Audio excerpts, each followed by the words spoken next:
This podcast may contain adult themes. This podcast is for entertainment purposes only. The views and opinions in this podcast are expressly our own. Honestly, every time I try to do something fun or exciting, you make it not that way. Is it okay if I kick your boss's ass?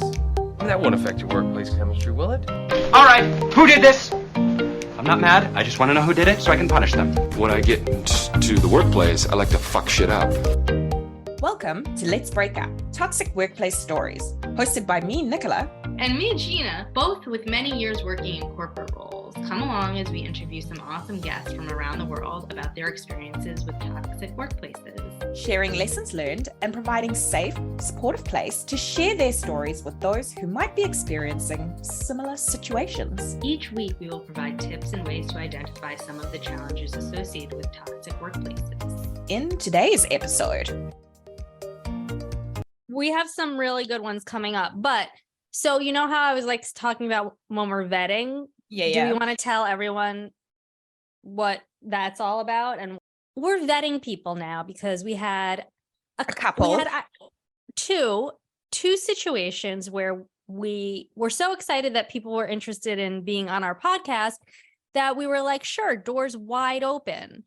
And now we've had to maybe close the door a smudge. We have to only crack it open a little and see who we're going to actually let in, because we had one participant that I had to stop the podcast about 15 to 20 minutes in and just say, this is not going to work. This is not a fit.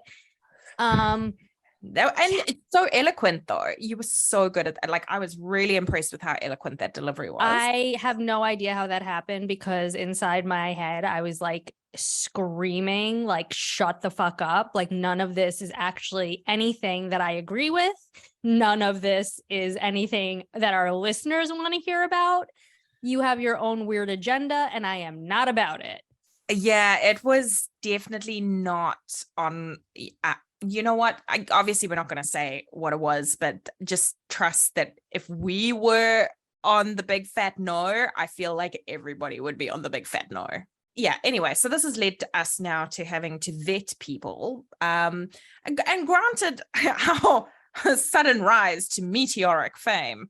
Yes, we have. Okay, let's just talk about our sudden rise to fame. It's a number. It's a number that we've got, and it's a high number, which is far higher than we ever anticipated. High enough. Okay. Do not say the number, but it's high enough for us to be in the top 25% of podcasts statistically. There's that. So basically, what you're telling me is that we're famous.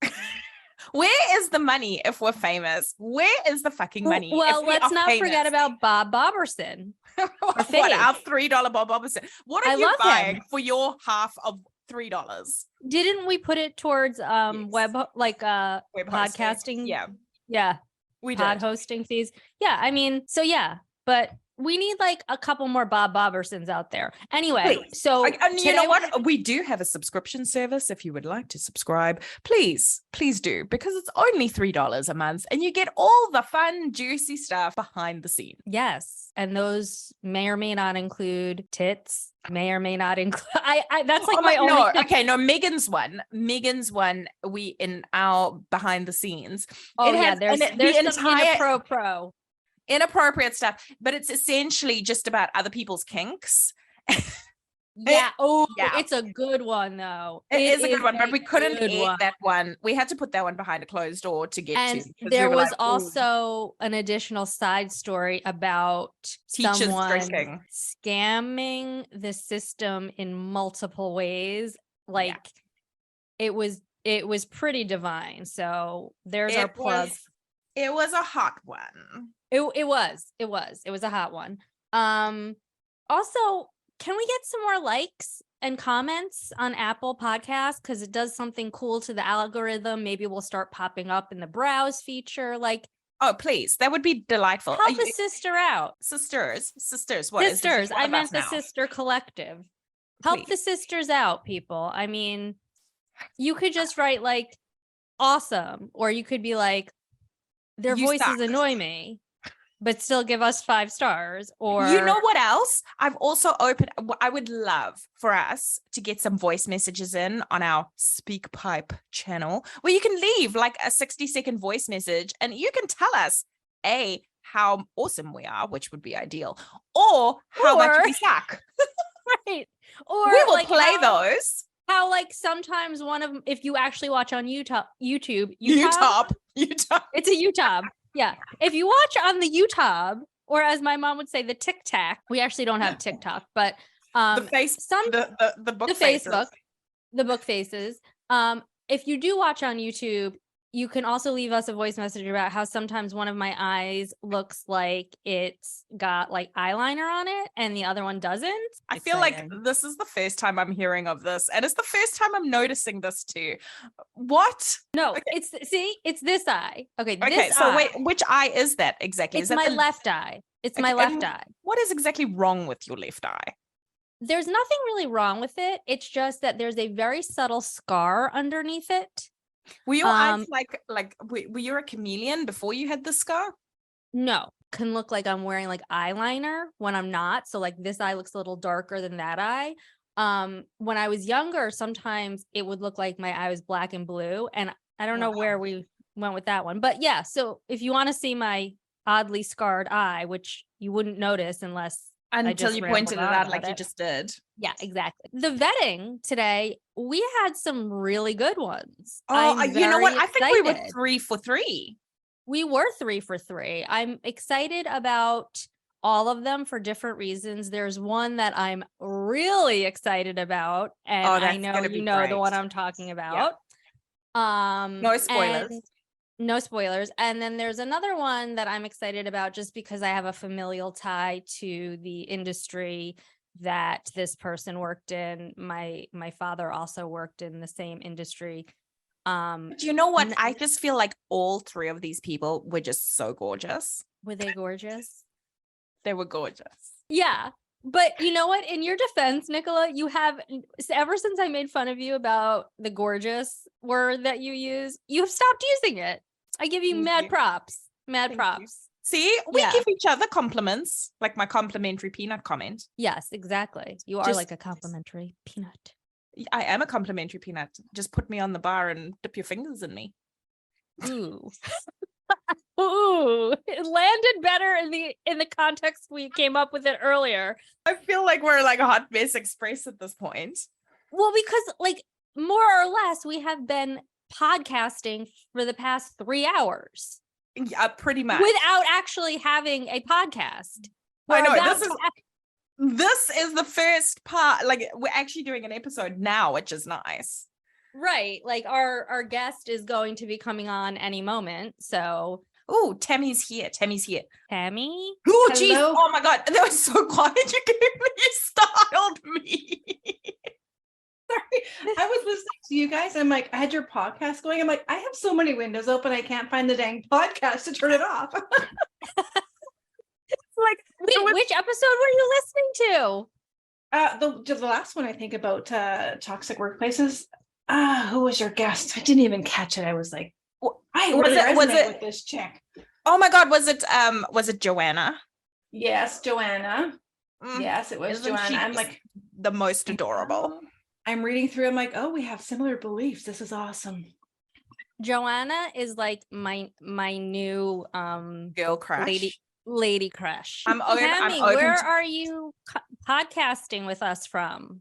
I'm in Sherwood Park, Alberta, Canada. So tell us a little bit about yourself, Tammy. So I'm Tammy. What you see is what you get.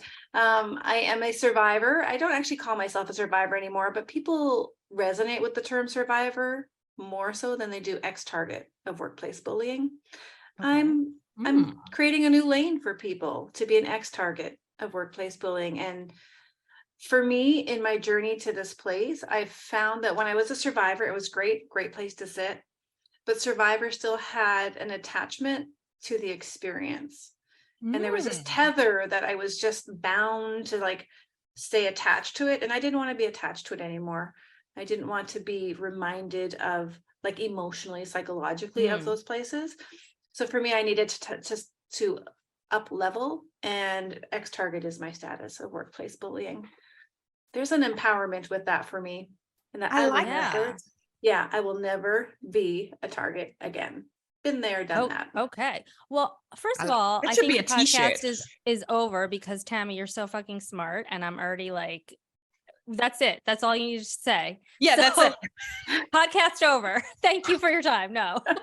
That was just so like, it was so like cohesive. Do you want to walk us through what happened to you that you became a target, and then how you, became a survivor, and now you use the An term ex-target. Yeah, it's quite the circling progression. back, Nicola. It's quite the circle. It's a revolution. It's an evolution and a revolution all at the same time. I love it. Yeah. Well, I'll tell you what, it's not something that was ever on my radar. I was quite a confident person in my life when it happened. So I was almost 40. Was working as a nurse. I was in the military. I was a captain. And I found myself working under a new boss. Badass bitch alert. Okay, thank you. I know my shoulders are like back. I'm like, I'm wearing it. Yeah, I love it. Icon. Right? Okay. Yeah. Go ahead. And I found myself under this new boss. We struggled. And it was a pretty significant moment in our very first introduction, as in a formal position. I'd met her previous informally. Now she's my boss. Boom. And as she was laying out her plan for me for the year, which I was completely impressed she spent that much time on my career, because it's the first time a boss had done that, really laid it out for me. Say that is micromanaging? No. Part of it is just like, here's what the year for training and education and all this extra stuff looks like for you. There were some pieces which I agreed with, but not with the methodology or the time. So I shared, hey, that's a great, I'd like to take pediatric life support, but we don't work with kids. So maybe we could like put that in another year when it's more relevant to a tour or a task, like when it's timely. Okay. And so in sharing my thoughts about her plan, I immediately learned that it wasn't a discussion. This was actually, no, this is how it's going to go. You can't tell me no. And that's not how I work. I was shocked by that, actually. So you just got shot down in your like performance development planning. Yeah. And it wasn't even like I was saying no to it. I'm just like, can we do it a different way? A different You were time? just having like a discussion, like this is a sharing of ideas. Let's see what works best for everyone. So it became, sounds like it became clear pretty quickly that it was going to be more like a dictatorship. Yes. And honestly, I just thought, okay, she doesn't know what she's doing. She's young, newly promoted. She needs some time, like the night, to think about this. And we didn't end that meeting very well, but I felt confident in how I advocated and communicated. And it wasn't like I was in her face. It was just like, no, it's my career. I thought we could like this as a conversation. The next morning was my first red flag that I really didn't pay attention to, because that's when she came to my office, stood above me, and said, I've been thinking about yesterday and I'd like to charge you with insubordination. What? What?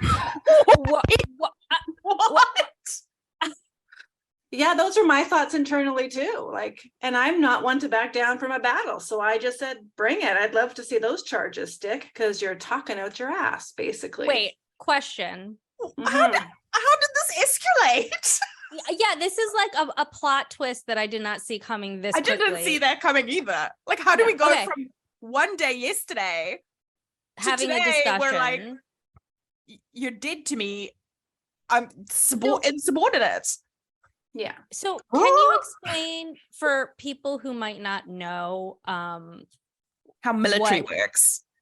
Right. Like how, like what insubordination, I mean, we all know, I would say most of our listeners probably know, but for anyone who doesn't, or who's coming from a different country, English might not be their first language. Can you just give us a little generalization of what that means and what it could look like in this situation for you? Yeah, I think for even those who maybe aren't familiar with it would probably get the concept that it's basically, I tell you what to do and you do it. And if you don't, you're going to get charged, and you could go to jail, or you could be demoted or fined, all those kind of things. And so I was just as shocked as you all were. And I know that people might be on the outside going, well, you must have done something in that meeting. Honestly, I thought we were having a discussion. Like, I didn't think there was much other than the fact that she wasn't happy with me. I wasn't happy with her.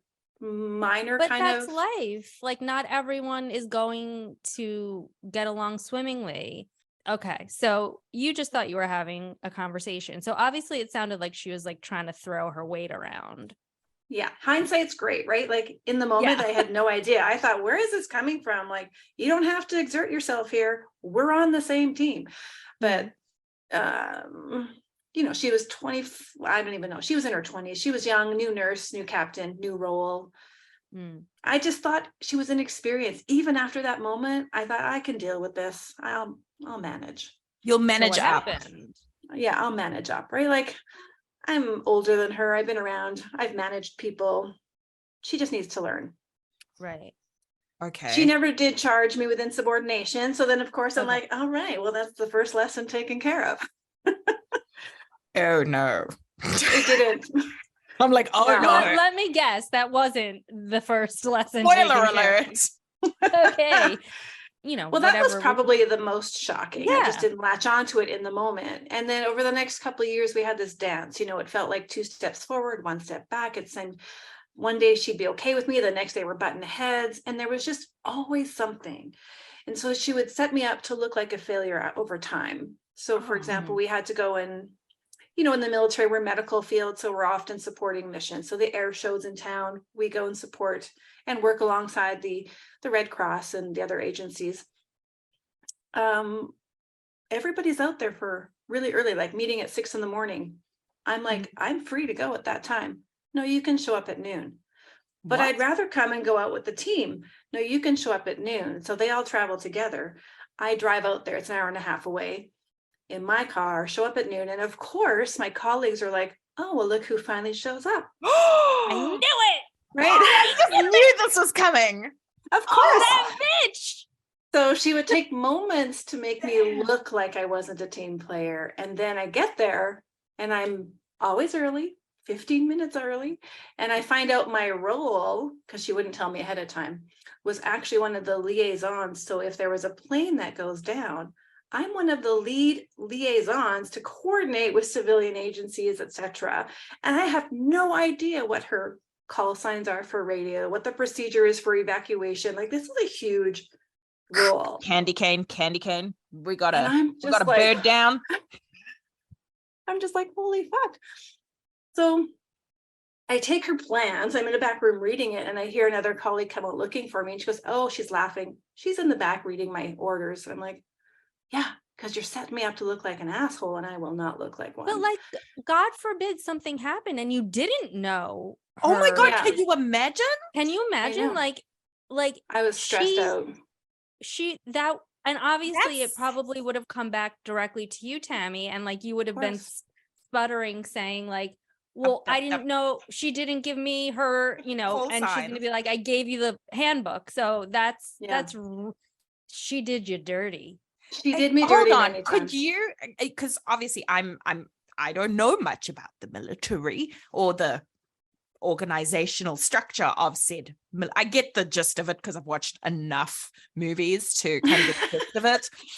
But what I'm thinking is, can you charge her, or does charges only come downwards?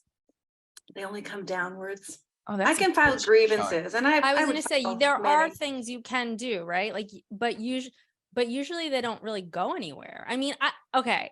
If anyone who's been listening to this podcast knows, I'm like a huge true crime nerd, so I listen to all the true crime podcasts. But like, I've heard so many like women in the military file grievances about sexual harassment, other things, you know, anything, harassment in general, and it like literally doesn't go anywhere because it's usually challenging. Yeah, because it's usually someone in a lower rank who's filing the grievance. Yeah, it can be quite challenging. Yeah.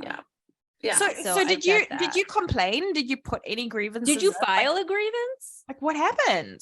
That whole first 2 years, I mean, I'm quite an advocate. We back and forth, headbutt, get back on board. We're back in enemy territory, like, for 2 years. And it was actually, I was having lunch with a new colleague. So this is 2 years into my experience. This lady's only been here for a year. we're having lunch, and she looks at me and she goes, I'm really glad I got to know you. And I'm like, well, that's cool. I'm glad I got to know you too. We got along really well, but there was something in the back of my mind that said, that's just not something you say. So I asked her why she said that. And she goes, because when I started here, our mutual boss had warned her to not get close to me. And it was, I hate to say it, but that was the moment I knew I had a bully. Before, I just thought I had someone who didn't know how to lead. But that's when I knew she was poisoning all my other relationships. And she was actually, bullying But me. I mean, obviously, and I'm sure you see this now, she was clearly threatened by you. Oh, She was because you could have had her job like 16 times over. You were more experienced, you know, for whatever reason, you know, that stinks of where you and I met, Nicola. We were always the toxic people because we were more experienced than the inexperienced people. And the higher ups lacked maturity and experience, and they felt threatened for sure. Yeah. But you didn't notice. I'm sure that wasn't what you immediately thought of at the time, Tammy. You were probably just like, what in the actual fuck is happening right now? Well, and we're nurses. So it's like, it's in my nature to care. Now you've got like nursing, which has like toxic traits to it. And then you've got this military bullshit on the top of your toxic nursing trait. It's like a double whammy. It's a shit sandwich. It is a shit sandwich. And Tammy was the meat. Okay, so once you heard that she had been kind of spreading rumors or poisoning your colleagues about you, like what was your next thing that you did? Or what I wish I could say I had some great insights into how I could change my behaviors and my interactions, but I didn't know any better. So all I did was got louder and more frequent, put in more grievances, called her out more, because I just thought, hey, if you didn't hear me before, maybe you'll hear me now. I didn't have any different tools. The oil. Yeah. And in that process, I was so absent to being aware of my own health decline. So for the first 2 years, I was just, you know, I'll meet you toe to toe. I'll teach you how to treat me kind of thing.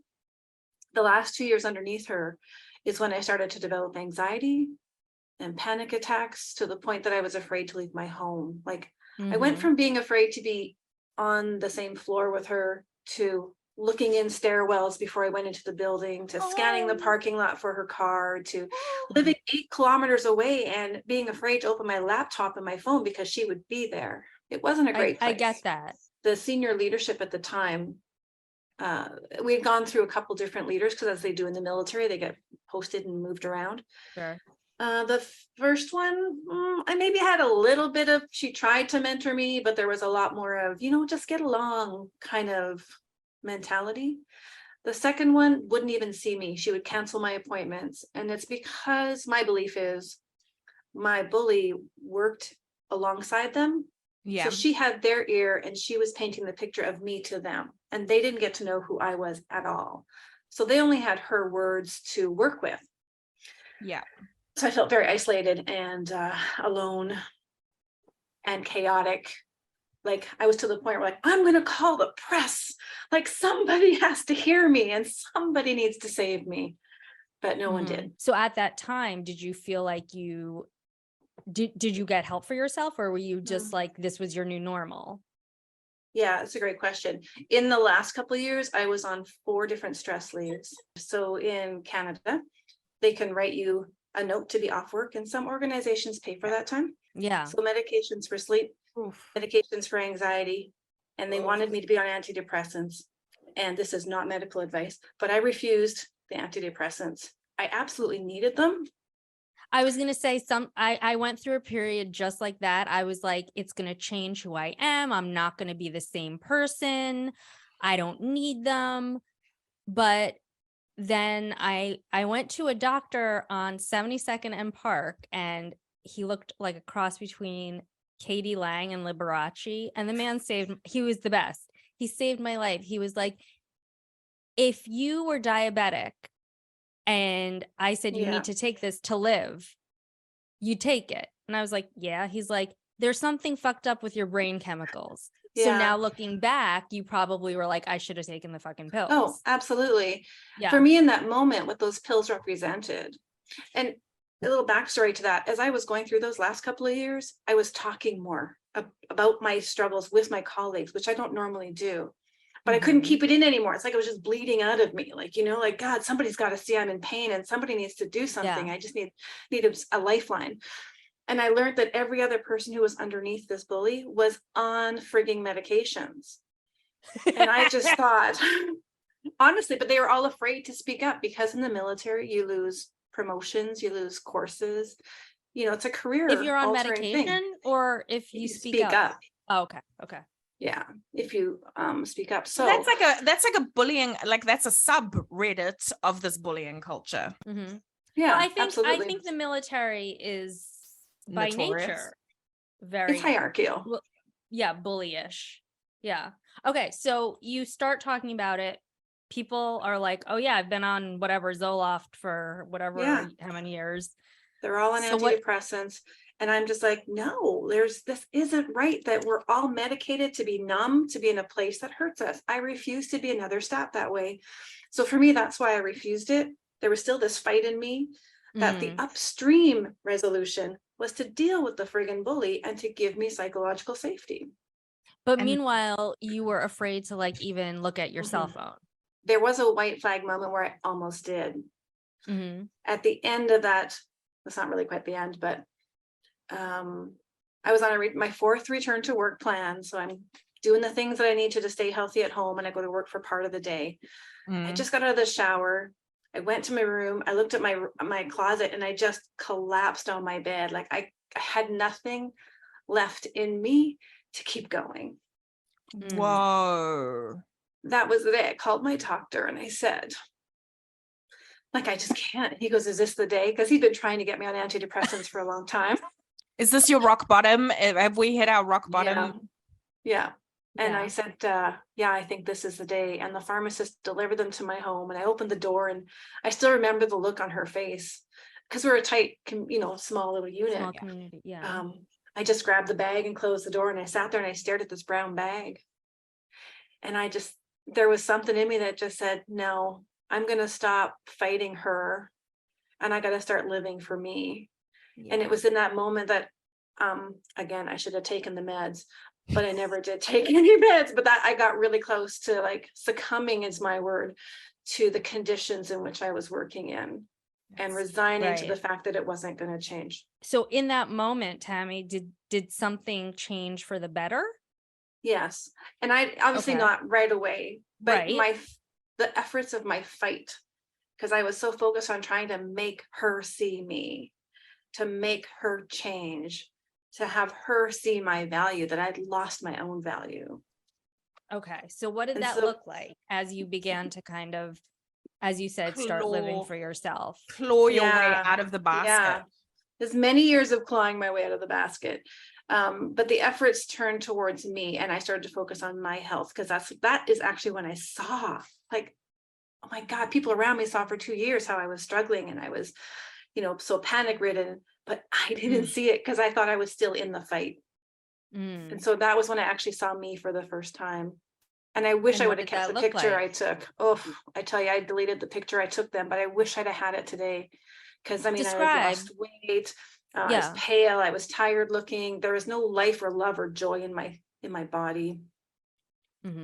So I had to start putting that back in and focus and be intentional about doing the things like just going to the gym was a struggle, but I forced myself to do it because I knew the benefits were there.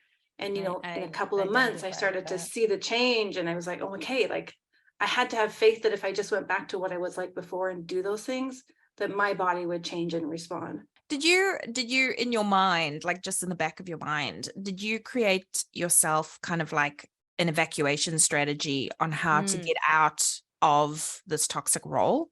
Oh, well, see, in the military, you just can't leave, which is part of the problem. I was going to say, I don't think that's allowed, right? Yeah, no. You either have to be like honorably discharged, AWOL, or dishonorably discharged. Yes. I'm here for an AWOL.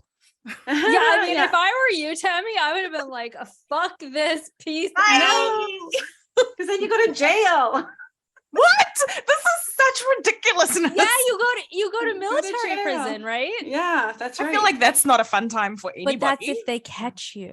Can we just pause here for a second and remind people that if this podcast is something you enjoy, we would love to hear from you. You can find us on Instagram, LinkedIn, and YouTube at Let's Break Up Toxic Workplace Stories. Sharing and subscribing really helps us feel validated. So what ended up happening that, Yeah. you're starting to do the things you always did to kind of make yourself feel better. And as Nicola said, kind of crawl out of the barrel there. I took my power back. And so even in the military, how? I found a place to take my power. I refused. So for return to work to the same place, same building, I refused to go there. I said, I will work out of the library because you guys don't have my best health and interest. I will go to the library. There's a computer there. My stuff's all online. Okay. They checked in with me every morning at 8:00, which let me tell you, that was still a sore point for me that they would even think they have to call me to make sure I'm at work. I've been fighting for 4 years to be here, Yeah. So I work out of the library. I put in my release. It's a voluntary request, which takes up to 6 months. But I was in my power now, and I was calling the shots from my career. So when you say you put in your release, does that mean you're asking to be let go? Yes. Okay. And there's it not a can guarantee. take up to 6 months. Yes, and it's not Wait, a guarantee. how long are you committed to the cult for? So my initial contract was 12 years. Wait. Yeah, you can do as low as 3, but my initial was for 12 years. Are there any lifetime contracts? And not right off the hop, but you can extend after that to 25. Yeah. Jesus Christ. Okay. Yeah. Okay. So how many years did you end up lasting? 10. So the wow. experience, Okay. the experience happened. My first 3 years, I was a nursing student, so I was in school. Right. And it was year 5 that it happened. So it was 5 years after that when I actually got out. Now, that release that I requested, Yes. it was 4 months into that 6-month period when somebody from our big office in Ottawa, we call it, called me to find out what the heck was going on. And I'm like, Oh. I've been screaming it from the rooftop forever. Oh, curious. She finally gave me a different workplace. She put me into another building, working for another same organization, but another unit. So wait, so kind of like deferred to another. It's like a transfer, right? It's like a transfer. Yeah, so you've got a new captain. So you're in a new department, kind of. So you have a new manager, new so boss to speak, and everything. Right, yeah. Thank so the wait, Lord above. Yes, Yeah. but I have a question. How did the bigwig from Ottawa get wind of this? Was it your grievances? It was my request to leave. That's what happened. Mm-hmm. So they were like, they probably always considered you a good worker or whatever, and then they're like, oh, why are you requesting to leave? Was that kind of what happened? It probably just finally got to the front of her pile of everything else 4 months in. Yeah. Okay. I mean, she only has 6 months to agree to it, right? To let me go or not. And when you're in a specialty trade like nursing, if we're short manned, like we don't have enough nurses to fill the positions, just like in a hospital, they can say no and say, sorry, you signed for 12, we're keeping you. Right. So when I know, she Well, was very nice though, and she found me the new place. I was going to ask that. Yeah. Yeah. And they were she wonderful. actually heard you, and she was like, Mhm. all right, let's put you somewhere else where you could feel better. Yeah. Okay. So how did you ultimately, so what happened after you changed departments in So layman's much. speak? So Were you, much. were you in a happy place? Like, I'm so excited to know that there's a good positive story. Did the bully come after you again? No. Was she still gunning for you? Okay. She had no power I feel over like me. don't use the term gun in a military sense, please. It's all good. I'm good with that. Okay. She had no more power over me, and this new organization, they were so good that I actually requested to pull my release and stay in the military. Oh, okay. Yeah. Now my doctor was like, are you sure? Because you've been going through this for a long time. And I'm like, 100%. And the lieutenant colonel, who was my boss at that time, he wrote a very supportive letter about my worth and my value and how I was contributing. And I'm like, thank the fucking Christ somebody sees that, because I am a good worker. How validating is it when someone actually sees you? And like, Yeah. I feel like whether it's the military or corporate America, it is very rare to get a thank you or to be like, you're doing such a good job. Like, that's always in my craw. Nicola hears me talk about it all the time. Like, no, but I mean, I do think it's really important, especially if someone was struggling or if they're new to something and they're learning something new, you know, to say, you did a good job today. That was a lot of work. I saw you do a lot of work, you know. I think it's important to say that. Wow. I was back working full time with them too, right? So I went from part time to full time, and in that office, I'm like, I still need to work out. So I actually walked to and from work 8 kilometers each way just so I could have my physical activity, because I knew it's what was keeping me alive at one point. So when they decided to withhold my release and let me stay, I was with them for a year. And then I got transferred, and I was scared to leave, to be honest. They had taken this, I kind of always liken myself to a bird who just flew into the window and it's stunned and it can't fly anymore. They nurtured me back to the place where I could fly. Without that department, I honestly don't know where I would have been. So then you got transferred to yet another department, and you were a little fearful. Your analogy was so beautiful, but I'm assuming you were okay there, or no? No, I was good. Okay. So what happened to the bully? Did anything happen to her? Was she ever found out? Did anyone blow up her spot? You know, I put in a grievance, and I mean, like, there's multiple in the unit, but then I put in a big one in the military. It took them 4 years to look at it and to what's the word, like give a verdict kind of thing on it. And they came back and they said that they could see that there were issues in the relationship and that I wasn't necessarily to blame. Those weren't their words. I'm keynoting it, or what's Cole's noting it. So basically they found in my favor, but she was already out of the military, as was her supervisor. So, I hate everybody. Like, nothing happened. Just made a lot of work for people. Okay. So like for Nicola and I, after we both left where we met at this toxic place, we both we got back in touch, and we were like, holy shit, that was really bad, right? Like, it wasn't just me. Did you have any of that with any of your coworkers who also worked underneath her? Did you like have any kind of camaraderie or commiseration regarding? No, not really. But I had already isolated myself away from everybody. Like, in that process underneath her, I had started to not trust anybody. Like, even the people who were friends, I just isolated myself from everyone. I do have people every once in a while reach out, and they follow me and what I do on YouTube or Facebook, and will put in comments that I know that they know, and they're not against me or for me, but they just that they know. Okay. So how did you leave? How did you end up leaving the military for good? Well, when I got moved to the new province, so we got there, and I was just sitting around all day, and I'm not a sitter. So I'm like, I got to work. Like, I want to do something. So then I put in another voluntary release because I got a job teaching. I'd applied and took an interview. The interview was more for me just to see, what do I need to do in the next couple of years to prepare myself to become a teacher? But they hired me. So like a nursing teacher, right? Yeah. Okay, cool. Awesome. Cool. I know, they hired me right there. So then I'm like, hey guys, I want a voluntary release again. Would you let me go? And that was a couple months, but they did eventually say yes, and I got to take my job teaching. And is that what you're currently doing?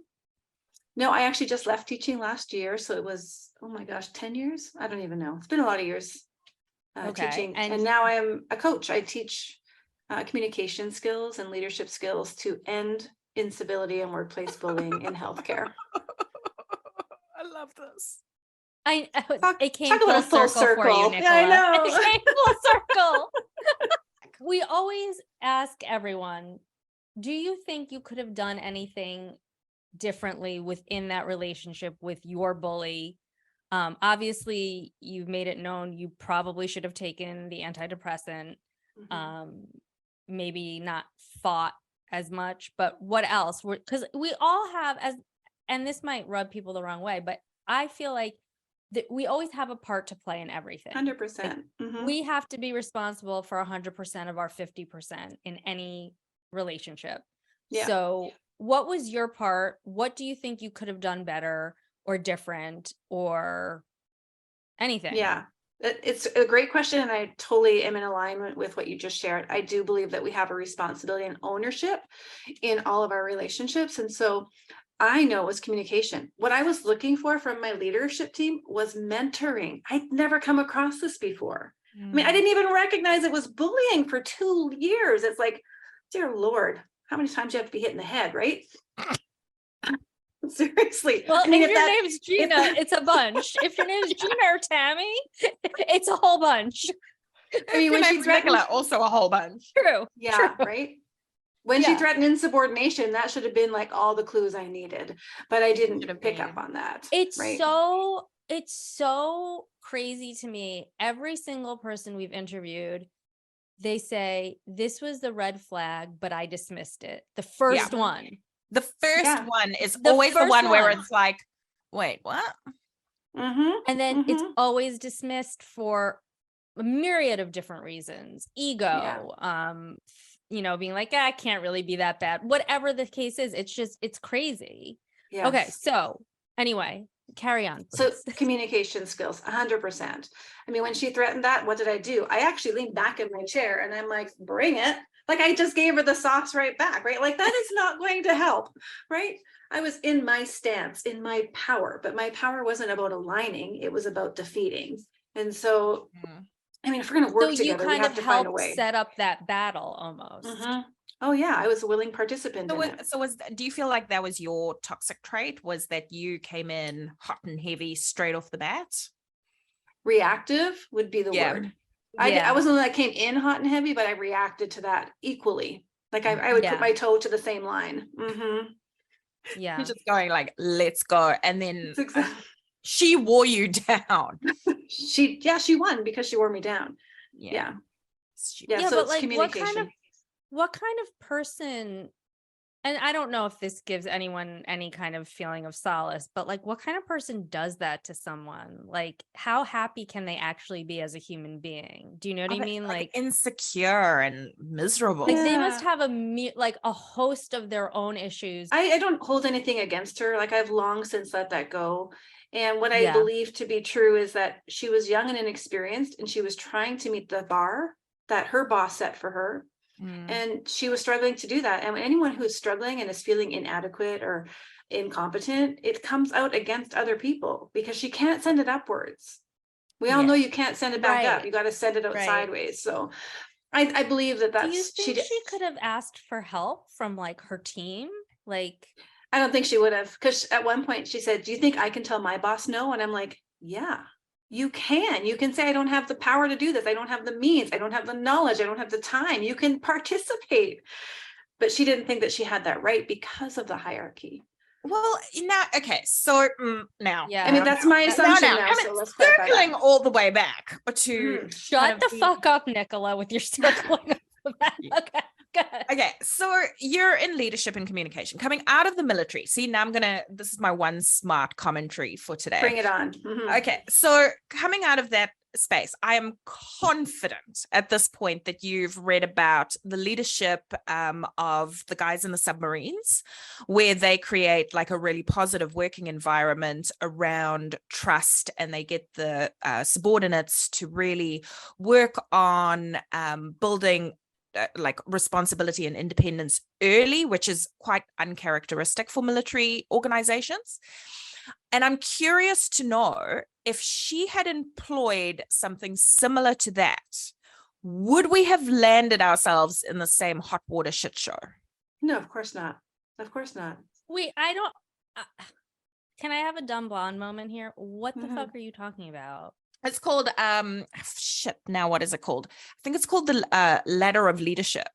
And essentially what happened was and please, this is paraphrasing, I'm going to need to Google this just to give the better version. But in summary, what it is there was a submarine captain, submarine something, crew. Whatever. The guy who runs the submarine. And we'll like the call him head honcho captain. of the submarine. And you've got your subordinates under him. And instead of being authoritative, where it's, I give you an instruction and you do exactly what I say, from the bottom up, he was allowing people from the bottom up to provide instruction upwards, which we know is uncharacteristic because you only push it down. But the subordinates down the bottom they wouldn't be given all the independence to push that information upwards. They were given little pieces, like on a ladder. So once they got to the first level, they could then get a little bit more independence and a little bit more.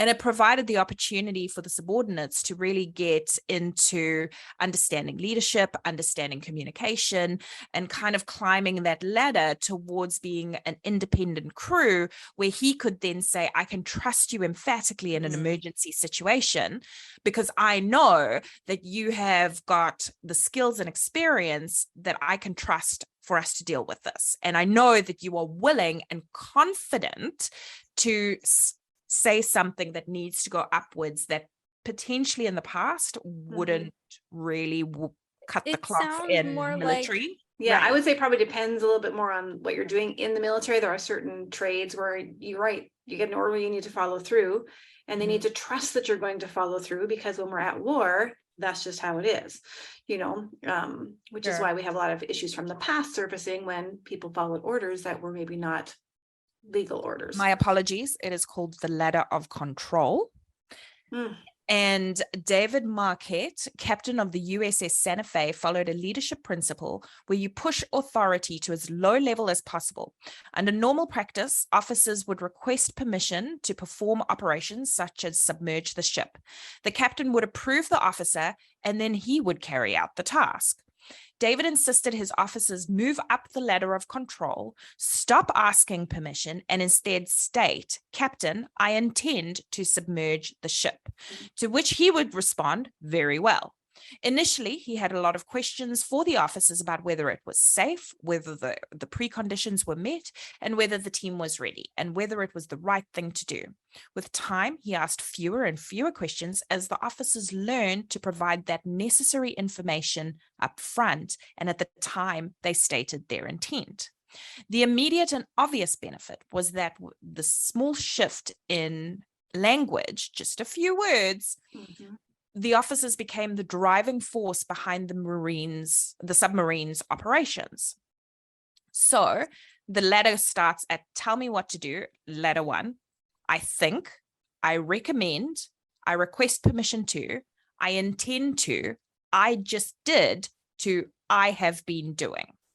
So you go up this ladder of control, which is a total juxtaposition from what military should usually be. Okay, there we go. There was my one smart moment for the first time in 9 podcasts. No, that's great. And of course, if a leader had that style, it would definitely be different, right? No, but I think that the ladder of success, or this has been given 7 different names. So the ladder of control and success, to me, that sounds more like a mentorship, like training and mentorship. But as Nicola would say, circling back, what do you think your message to people who have also experienced bullying? Because that was actual bullying. It wasn't just like a toxic workplace where things are out of whack. It seemed like it was very targeted towards. Do you have any suggestions in general? I mean, obviously yours was in the military, so you had some constraints on how you could kind of move within that scenario. But what would your suggestions be for other people who feel bullied? Yeah, I like that you shared that a lot of people have toxic work environments, incivility, and I think what happens is when things don't go our way, it doesn't feel good. We label things as bullying right away. So I actually don't take offense to the word bully. A lot of people, that gets their kind of fur up on the back of their neck when they hear that word, and they get a little scared and intimidated. What I hear when someone says they're being bullied is that they don't have the capacity to deal with what's in front of them. They need some help. They need some mentoring. They need some coaching. They might need, it could actually be true bullying, and that's, something we're going to figure out. But I would suggest people don't get freaked out by that word, and just hear that someone is actually saying that they need help for something. And that's where I would love people to start. Ask questions, maybe. Yeah, just find out what they need.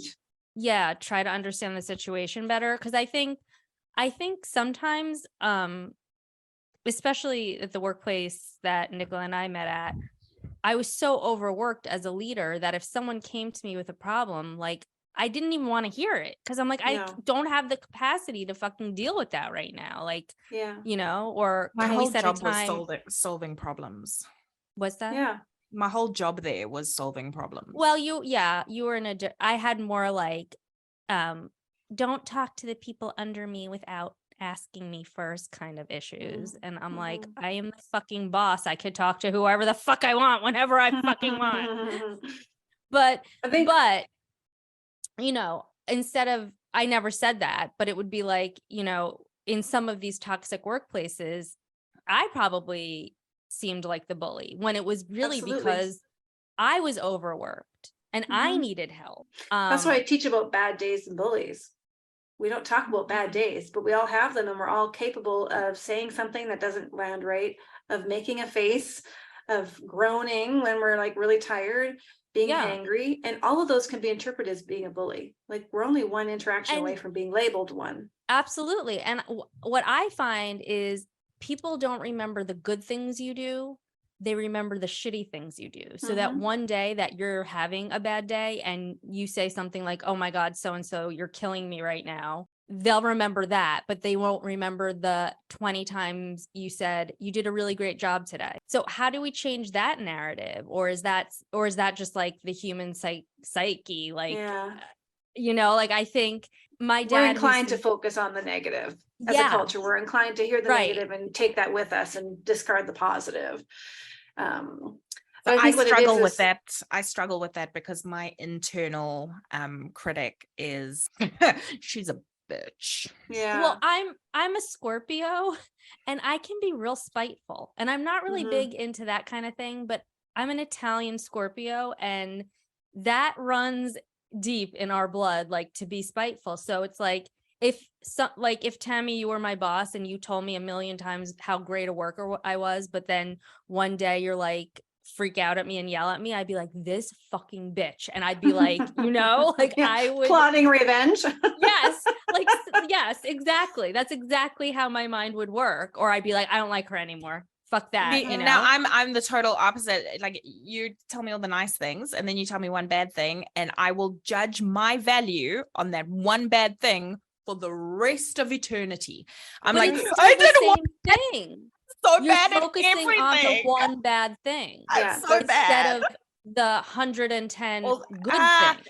Okay, so hold on. A reflection moment here for a second. Yes, I will reflect on the one bad thing, but that's because I was raised by a narcissist who put value on achievements or performing well. So the minute I don't perform or I don't achieve what I'm setting out to do, or you don't feel like I'm performing, or you don't see the value in me, my entire value system is stripped down and I revert to a child. Yeah, those are called saboteurs in the coaching world. And they're very useful when we're young because they do help us navigate and survive really challenging situations. But when they stay with us in our adulthood, which they do, if we don't acknowledge them and understand them, then they're responsible. Go to therapy. Yeah, they're responsible for all of our negative feelings because they tell us we're not valuable, we're not worthy, we're not capable. Yeah. No, but it's like, we are allowed to have bad days. Like, I love that you said that. We are allowed to have bad days. We are allowed to misspeak. We are human. And I think it sounds, you know, I can only speak for corporate America because that's been my experience. You're really not allowed in corporate America. Like, you have to be on all the time. And that's just not realistic in any way, shape, or form. It's just not. And the irony is they talk about bring your authentic self to work, but nobody wants your authentic self because your authentic self wants a mastered version. They want the socially acceptable version of you, and that's perfectly fine. Yeah, we have multiple faces that we put on depending on the context in which we're in. But when it comes to conflict and bullying, if like there's a model that I teach called the pause model. If you know where you go to react, then you can find your way back to interact, because the reaction is what takes you off of that normal state. We're having a great conversation right now. If I say something, it's going to push you off of that spot. And you're either in the fight or flight mode, which it sounds like, Gina, you're a fighter. Nicola, I think you might be a fighter too. I absolutely am not.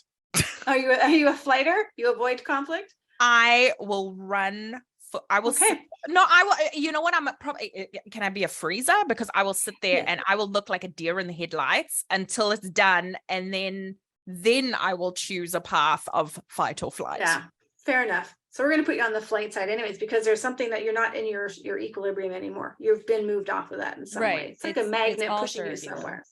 Yeah. And then you're either going to talk about the issue or you're not going to talk about the issue. And so those give different energies in conflict. And if you know where you go, I'm a speaking energy, which means I am in a fight mode and I'm going to speak about it. Like, we need to talk about it. We need to figure it out. We've got ideas. We're going to solve this. And for me, what I need is to be validated in order to shut me up, because I think I have all the answers. Yeah, right. So because I know that about me, then I can either self-validate, or I can say to the person, listen, if you could just acknowledge that you hear me, you don't have to always agree with me, but do you understand how I got here?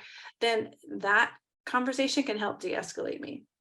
Mm-hmm. But if you're the one who moves away from conflict and maybe you don't talk about it, that's would be the older avoiders and accommodators.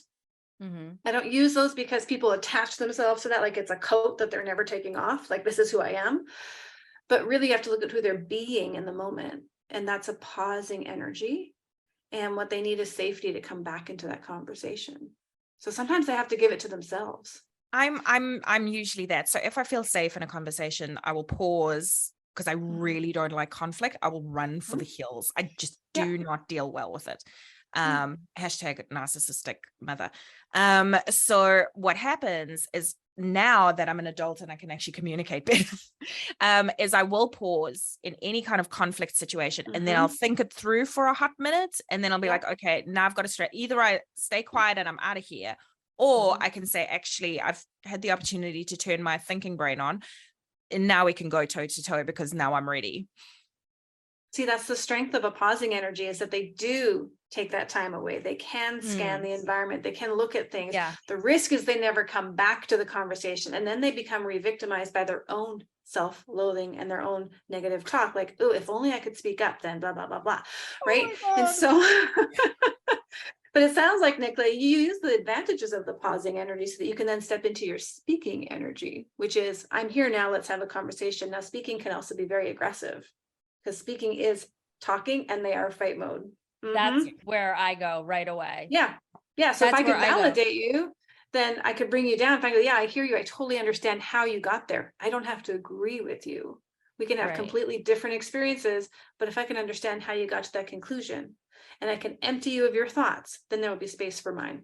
Yeah. I mean, Nicola just kind of helped coach me through a thing with a client today. She was asking for a refund for something that was not valid. She did not get the refund, and I was typing an email and I was like going ham. I was like, you don't understand how this works.